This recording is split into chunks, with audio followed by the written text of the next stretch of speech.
County in northeast Vermont, Lamoille County in northwest Vermont, Orleans County in northeast Vermont, northeastern Washington County in central Vermont, east central Chittenden County in northwest Vermont, eastern Franklin County in northwest Vermont, Essex County in northern Vermont, until 8:30 p.m.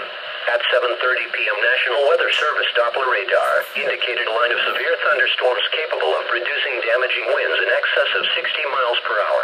These severe storms extended from Richford to Stowe and were moving east at 45 miles per hour.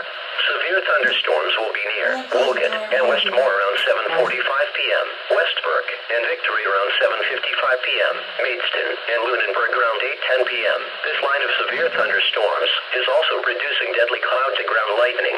When you can do so safely, please report damaging winds or hail to the National Weather Service by calling toll-free 1-800-863-4279 or by submitting a storm report at weather.gov/Burlington.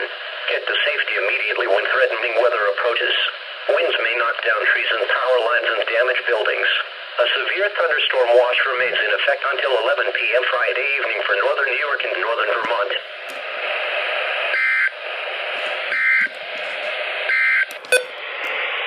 A severe thunderstorm warning remains in effect.